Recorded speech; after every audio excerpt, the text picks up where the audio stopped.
노동법 실무 심층 분석 기아차 통상임금 1심 판결 신의 측 주장을 받아들이지 않은 이유 중앙경제 이슈앤리포트 2017년 9월 4일자 내용입니다.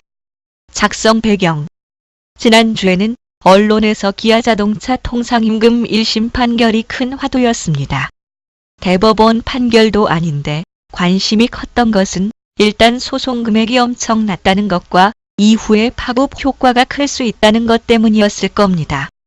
세간의 뜨거운 관심을 받았던 기아자동차 통상임금 1심 소송은 사실상 근로자들의 승리로 끝났다. 서울중앙지방법원 민사 41부는 지난 8월 31일 근로자 정씨 등이 제기한 임금 청구 소송에서 원고 일부 승소를 선고했다.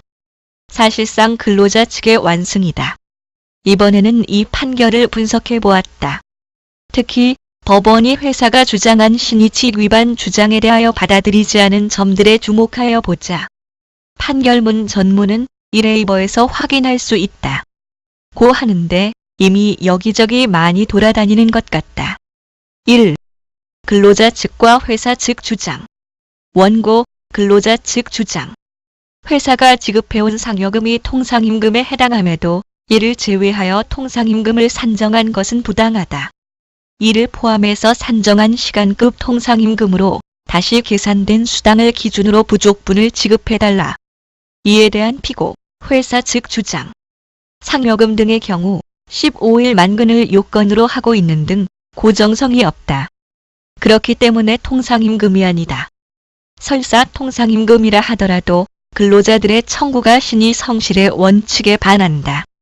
고정성이라는 건 이르라면 내가 얼마를 받을 수 있다는 게 미리 정해져 있어야 한다는 통상임금의 성질 중 하나입니다. 통상임금 판단에서 가장 중요한 부분이기도 하고요. 2. 법원의 판단.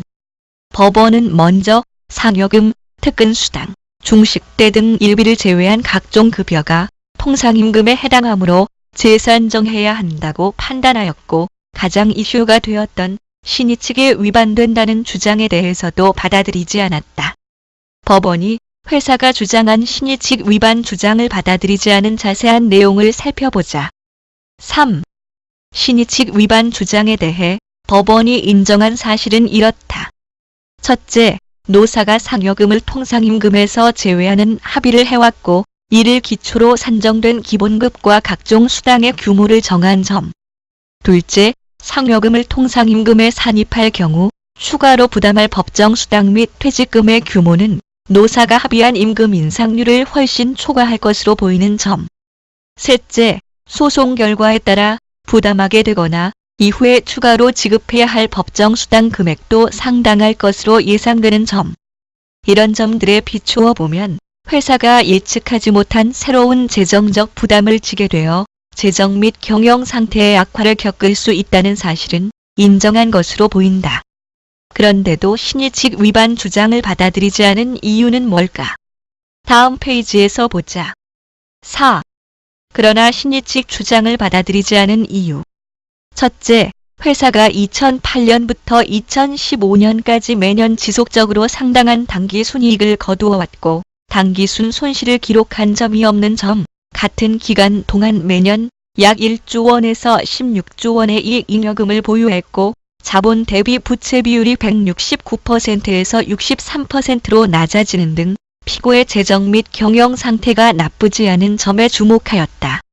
둘째, 최근 국제적 이슈로 영업이익이 감소한 것에 대해서도 최근 영업이익 감소 상황은 회복 가능성이 있으므로 피고가 투자 불능의 상황에 처하게 된다고 단정하기도 어렵다고 판단하였다. 셋째, 특히 피고가 인건비 절감을 위해 생산시설을 해외로 이전한다고 가정할 경우 경제에 중대한 위협이 될 수도 있지만 가정적인 결과를 예측해 근로기준법에서 보장하는 정당한 권리 행사를 제한하는 것은 타당하다고 볼 수 없다.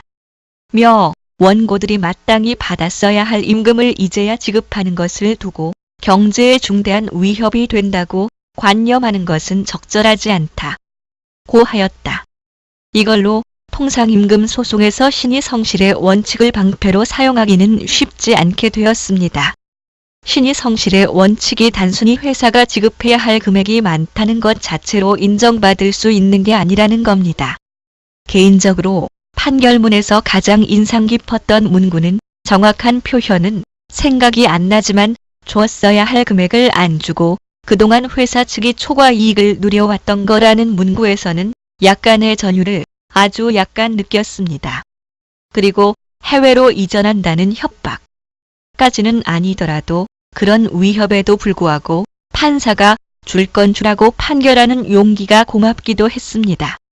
도움이 되셨길 바랍니다. 들어주셔서 고맙습니다.